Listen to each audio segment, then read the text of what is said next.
Wouldn't you love a backstage pass to candid discussions at the crossroads of motherhood, justice, community, entrepreneurship, mentoring, and success? Well, you're in luck. Join us at mightymerp.com. This podcast is not a source of legal advice. No two legal cases are the same. Contact an attorney if you require legal assistance. I may receive an email or communication that clearly looks like it. Okay. Welcome back to the Mighty MERP Podcast, where we highlight leaders who understand strong organizations are built by investing in people. Today, I'm pleased to welcome Greg Rosenblit, the Chief. I'm going to say that again. Start over. Welcome back to the Mighty MERP Podcast, where we highlight and interview not only lawyers, but leaders who understand the strong organizations are built by investing in people. Today, I'm pleased to welcome Greg Rosenblit, the Chief People and Performance Officer at Jewish Family Services of Atlantic and Cape May counties. As many of you listeners know, I am presently president of JFS, and during the last few months, we have been highlighting JFS. Greg leads recruitment, hiring, workforce development, and performance strategies for an organization that serves more than 15,000 individuals each year through critical social services. Right now, JFS is in a period of growth and actively hiring across multiple departments. To support that effort, JFS is hosting job fairs every Thursday and Friday through the month of January, creating accessible opportunities for individuals who want to build meaningful careers in a mission-driven environment. In today's conversation, we'll discuss employment opportunities at JFS, what the organization looks like for candidates, how JFS supports and retains its workforce, and why now is an exciting time to join the team dedicated to service, purpose, and professional growth. Let's get started. Welcome. Thank you. That was a great introduction. Thanks for having me, Melissa. Thank you. I worked really, really hard on that. Greg, why don't you start with what your role is as the Chief People and Performance Officer and maybe what a typical day looks like for you at JFS? Sure. So in my role, I oversee human resources, IT, and our data analytics. And then in addition, the overall performance of the agency. So with that, we're looking at ways that we can improve efficiency in the agency, the way that we can deliver the best services. And that's not just across our programs out with our clients, but also inside internally with our administrative department. So it's a newly created role within JFS. I've been in it for about 2 months now. Prior to that, I was the Senior Director of Human Resources and IT. So it's a really exciting time and opportunity to be a part of this growth with JFS, and especially with this position. You know, I'm really looking forward to partnering with all of our leaders in this agency to find a way to really get the best out of our agency. What drew you to this work? Well, I kind of fell into human resources, so I was not sure where I was going to go in my life. I was in the restaurant industry. 10-year-old Greg didn't say, I want to grow up to be the head of a HR department at a nonprofit. No, that wasn't the plan. You know, I was not much for school. Once I graduated high school, I did not want to go to college. I wanted to take some time for myself. I was very much into music and being a musician.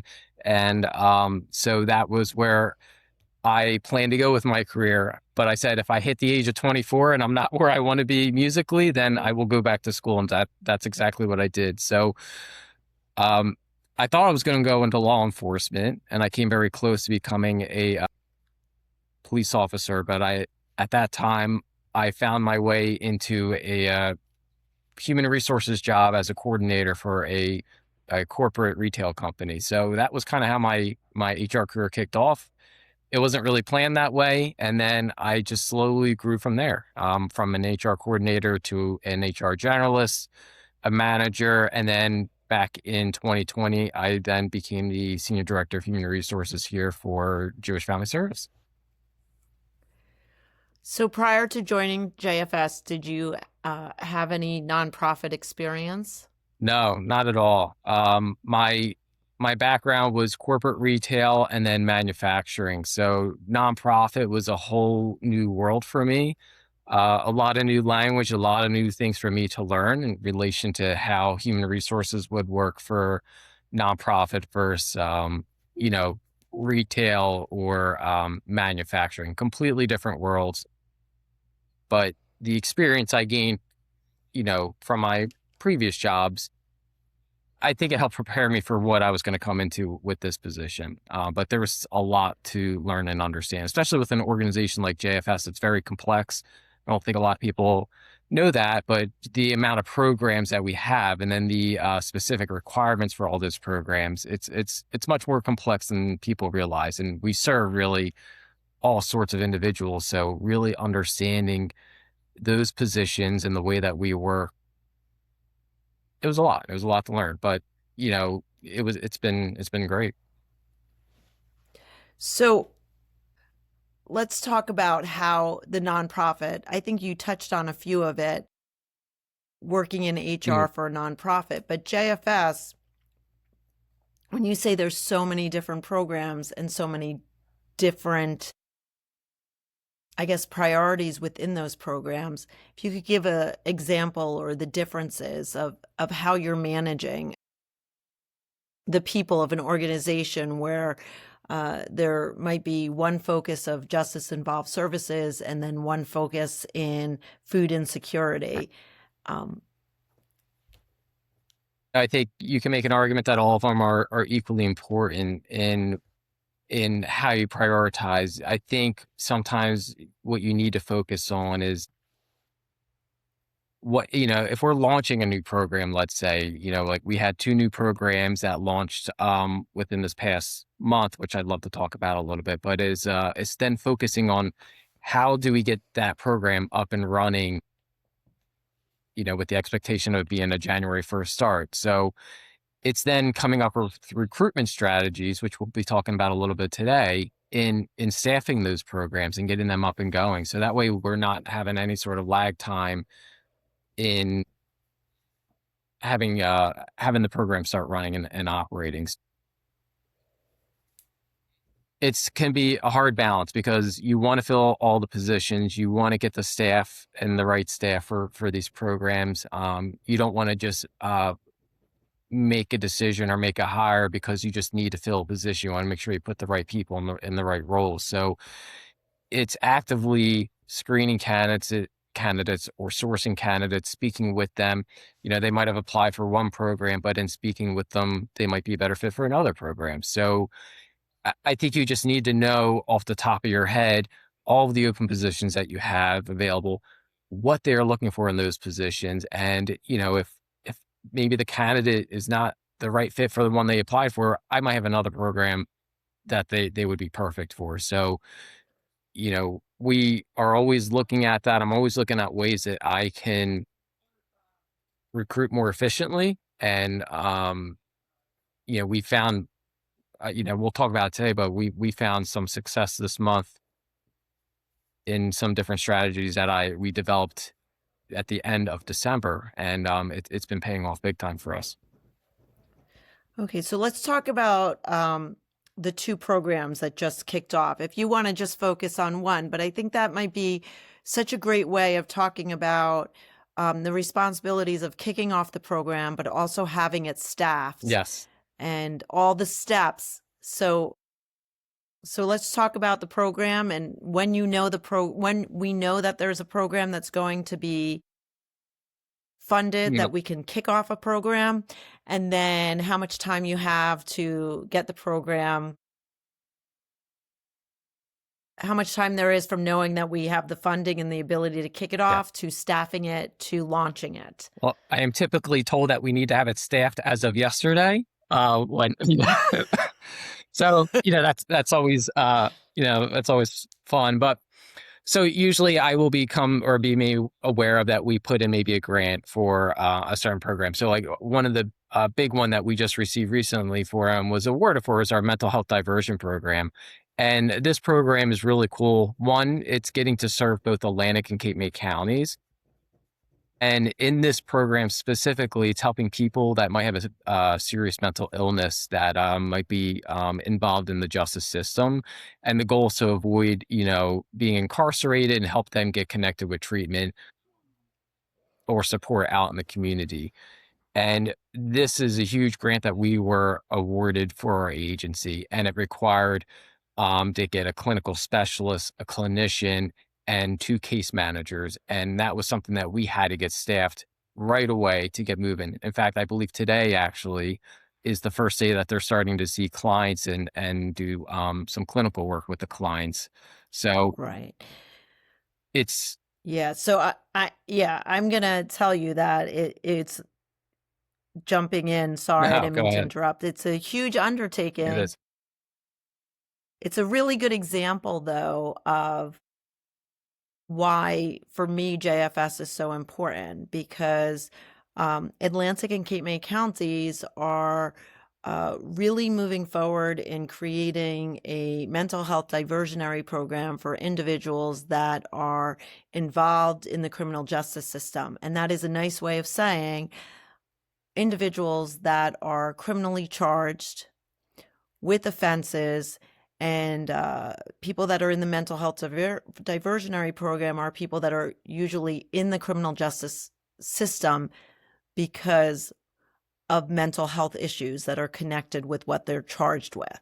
And so as a defense attorney, to see finally the courts recognizing and offering support and assistance to defendants to get them out of the criminal justice system is amazing. And then having JFS being at the forefront of implementing it, for me, it's like the two worlds are colliding, but in a positive, supporting way. So it is pretty amazing to be able to see it launching. So it's great to know by the 15th or 16th of January, you were able to hire all the clinicians and support staff in order to get this program up and running. We're just about there. We hired our 2 case managers. We got a clinical specialist, so we just need a clinician now to round out the program. But when it comes to something like this, where we know this is a huge grant, it's going to be a huge undertaking. Cape May is definitely can be a hard to fill area when it comes to finding candidates. So in situations like this, it's not just posting the job online, hoping that the best candidates, we're going to apply. It's how do we campaign this in a different way that is going to strategically, hopefully bring in the candidates that we need. And that is what our HR team, we did here is we strategically worked in a different way to try to bring in the candidates for this program, along with other programs that were in need of clinicians and case managers. And to get this program up and going, within 1 to 2 weeks, and now we're starting to work on, seeing clients today is really great to see. So when it comes to finding clinicians in this area, it's very hard. It's very competitive. So the fact that we're able to already get this program up and running is very exciting for this agency. That's awesome. So you talk about different strategies in order to find the right people for the right programs or the right job opportunities.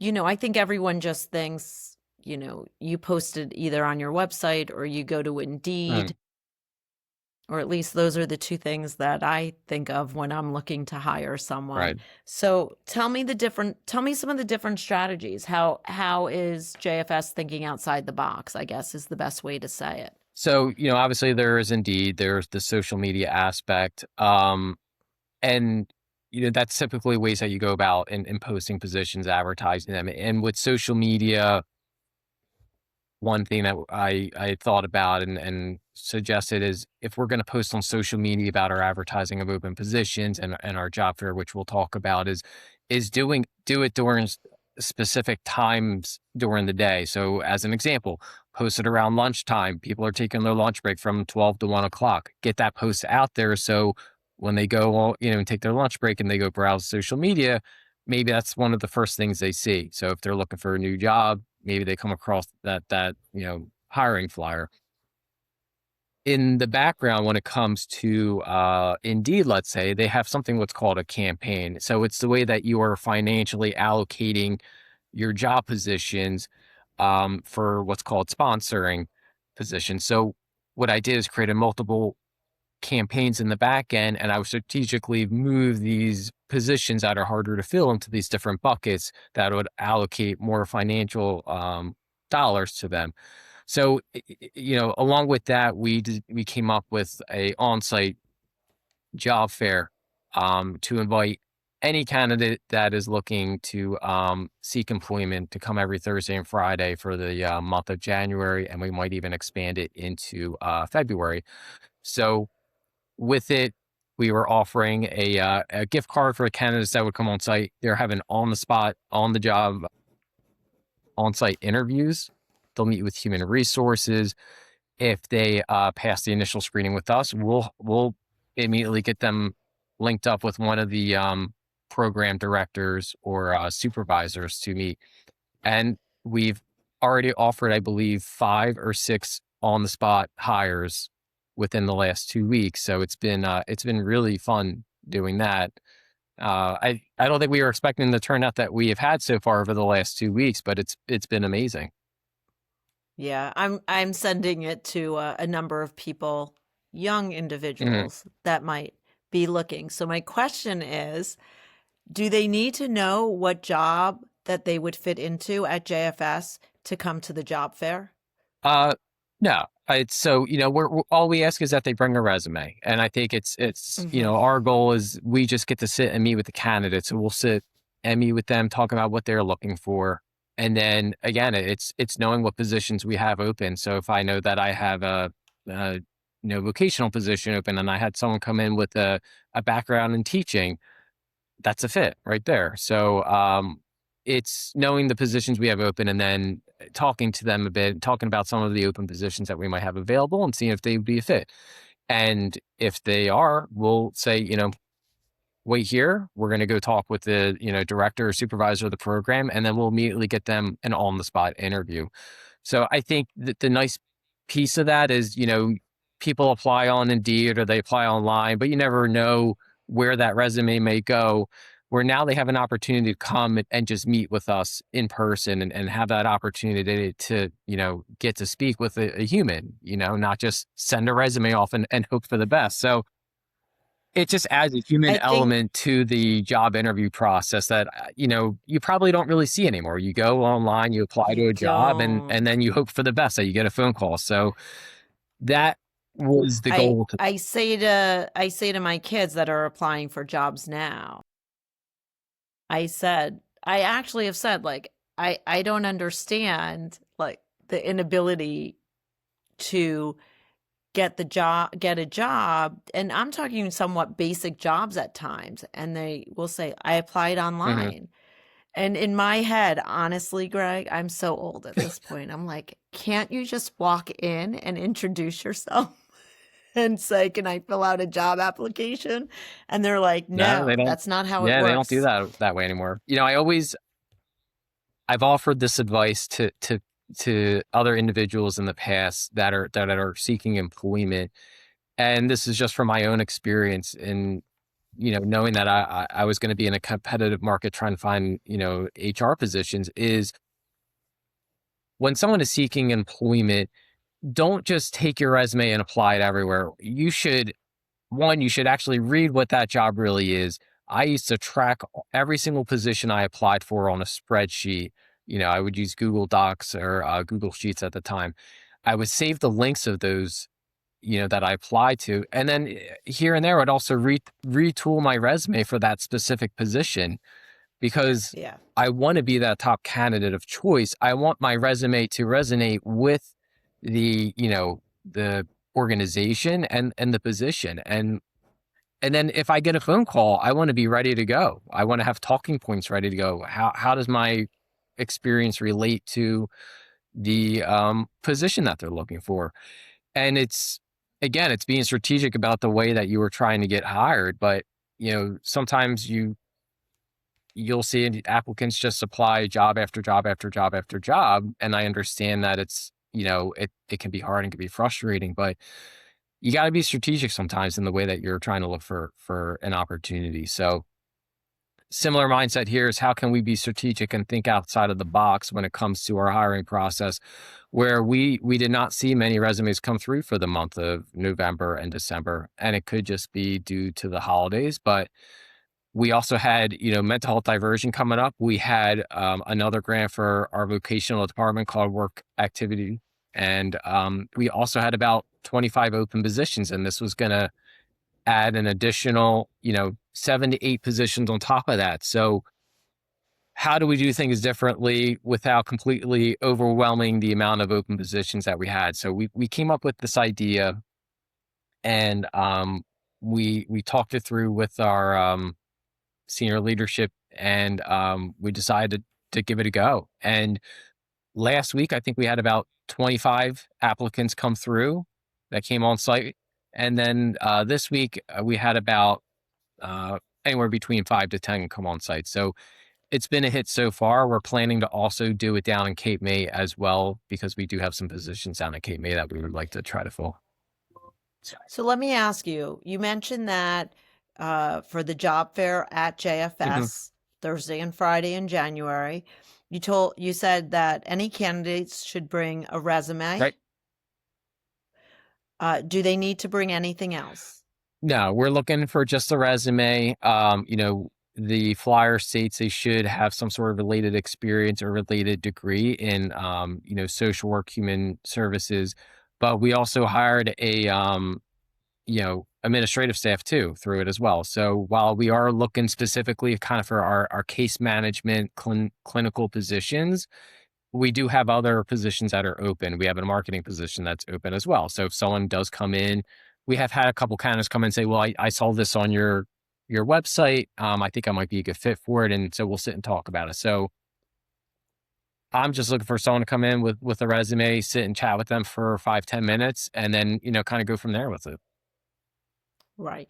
So even someone who's not sure if they're qualified, you would say still come, even if they're not a good fit. What about if they have no work experience with nonprofits or human services space before? What are your thoughts? So I think, if that's the case, let's say, but maybe they have a degree in, let's say, psychology, and this is something that they've wanted to get into. We have taken on many green candidates who might not have any experience, right? Maybe they're just fresh out of college, whatever it might be. Maybe there's some internship experience there. We are more than happy to welcome them on. We have plenty of training that they go through as a case manager, in this agency. So they're not just thrown into the field. There's a lot of training that's behind all the work that they would be doing. So honestly, we would welcome anyone that walks through the doors. We've talked to all sorts of different candidates that come on site over the last 2 weeks. We welcome it. I mean, I think this is a great starting opportunity for anyone that's looking to get into the field of social work or, outpatient therapy. So we're more than happy to have anyone come on site and meet with them and see what they're looking for, and then see if we're a fit. So that's great. Let me ask you, as an organization, how does JFS support someone once they join the organization professionally? Each one of our programs, training that they go through. So they'll go through, there's some training that as an agency that they'll go through. But then each program has specific training. So they'll have an employee, a new hire shadow an employee. They'll learn our electronic health record system. There's plenty of supports in place. Most of the programs have a supervisor, an associate director, and senior director. So there's a lot of support around. And then also, they'll have them work with their peers as well and go out and see how they do case management. So there's plenty of support. We've had tons of candidates that come straight out of college that have come and joined us and, are still with us. So there's plenty of support there. There's usually structure around that support when they come in on board with the agency. So, as JFS continues to grow, what excites you most about the future of the organization and its workforce? I think the fact that we continue to expand. I mean, the two newest programs we got, that was unexpected, and I know the mental health diversion one is a huge one, especially with the clinical component, where that's not something we've necessarily had in the justice involved field before. So I think the fact that the agency continues to grow, and I look forward to seeing if we can continue to expand, not just in Atlantic and Cape May counties, but other counties as well. My goals are, I think our goal here is to be the best provider and to be able to provide every possible service there is, when it comes to social work and those that might be justice involved, or working with individuals who are seeking housing assistance, vocational assistance. I mean, you name it, the agency does it. So it's exciting to see how we continue to get these opportunities for grants or contracts, and that they continue to be renewed. So the agency has continued to grow. I mean, I started here, we are at around 130, 140 employees, and now we're upwards of 170, 180. We hired 20 people in the last 2 weeks. I don't think I've ever seen that here. So it's, we're going to be close to, 190 2 months. So it's just continuing to grow as an organization. It is amazing. And it's amazing that as we talk about these different programs, such as vocational or the mental health diversionary program or the housing, that the individuals that we're servicing, they're not put into one box. Mhm. There is an overlapping, and we realize that some of the individuals that we're servicing are going to need case managers that are going to be able to provide wraparound services in multiple different ways. So, for an individual that might connect with JFS for vocational services, will still be supported in housing, Yes. if that's what they need as well, or food insecurity, if that's what they need as well. So it's not, it's amazing the organization's growth, but the way that they're able to continue to make sure that the individuals we're servicing, they're still getting the full support from the whole organization. It's definitely amazing. I don't necessarily see it so much because I'm in the back end here with human resources and IT and data, but the programs themselves, they do such a great job at communicating with each other and then working with a client that might have started in our PATH program, which is assisting those that might be at risk of homelessness, and then moving them to our CSS program or housing support program. So the way the programs operate and work together, it's not something that many get to see, but there's so much happening behind the scenes with these programs and the way that they work with a client or an individual to get them the services that they need. And it's not something that many get to see, but the way that we operate in the back end, it's great. I mean, you can really get any sort of service that you need from this agency. More people need to know about it and hear about it. So is there anything with regards to what you're doing right now that we didn't cover that needs to be covered? I do think the job opportunities and the new programming is amazing, but anything that I missed? It feels like we covered a lot. I think the agency provides a great opportunity for individuals who might be seeking, work in this sort of field. And I often will say, go to our website, go check out all the services that we have there, see if there's something that aligns with what you're looking to do. And, someone that might be seeking, their criminal justice degree or psychology, maybe out therapy or social work. Like, we really have a program that's for everyone. That's, might have a criminal justice degree, but that criminal justice degree can apply across multiple programs in this agency. I mean, I have my associates in criminal justice, but then I went back to school for human resources. So, there's really an opportunity, I think, for anyone that is looking to do work in the nonprofit field, those that are trying to look and work with individuals that need assistance and help. And this agency really does a remarkable job in providing those services. As I said, we continue to grow more and more every year, and we continue to get more and more programs, and I don't see it stopping with the way that we're operating.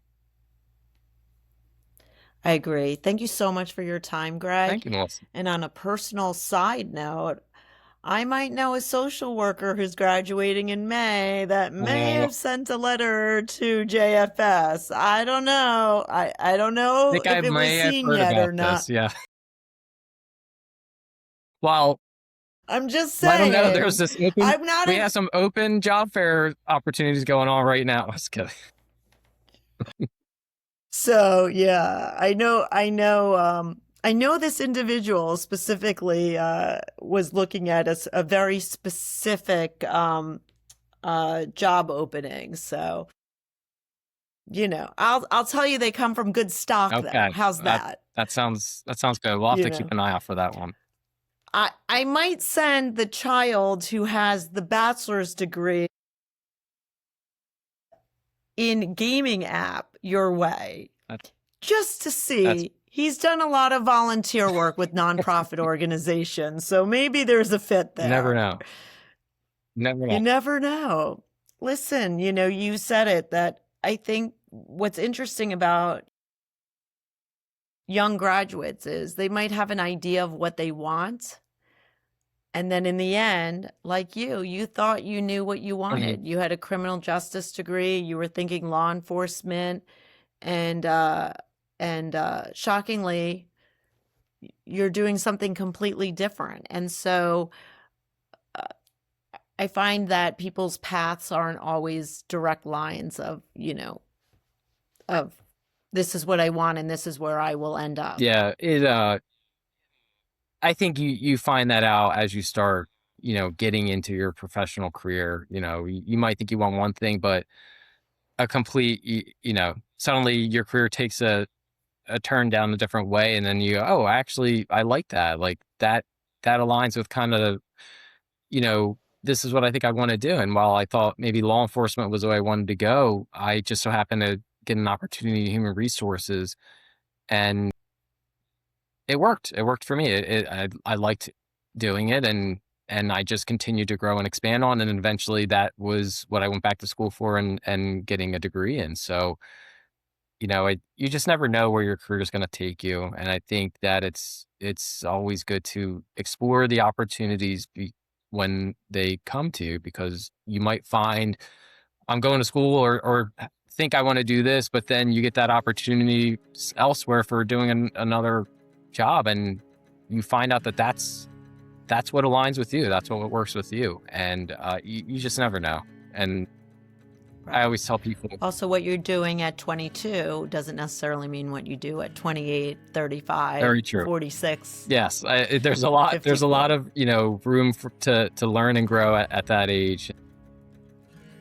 You just, even now, you just never know. So I think JFS really offers a great opportunity for those that are looking to potentially go down that road of human services, and the amount of programs that we have here is really endless. And so it's a great place to work. I've been here for about 5 years now. They gave me this opportunity as the senior director of HR when I first started here, and I came in with 5 months of management experience, and my goal was to do the best I could, and to have that opportunity to work my way up, and continue to be here has been a great thing. So I will always recommend JFS as an employer, and just what we do out in the community has been really, really nice to see, and I have no doubt that we'll just continue to grow And the goal was to always be the best employer, in this area and continuing to expand. That's great. Congratulations on your last promotion. Thank you. I appreciate it. Thanks again, Greg, for talking. Thanks. It was great being able to have the conversation with you. I appreciate it. Thank you. One of the best ways to support Melissa and the Mighty MERP Podcast is to go to our YouTube page, find the subscribe button, open the menu, and click the bell icon so you actually get alerts when we post new episodes or shorts. For any questions or interest in podcasting, go to legalpodcasting.com. Blog posting on mightymerp.com by Jornio.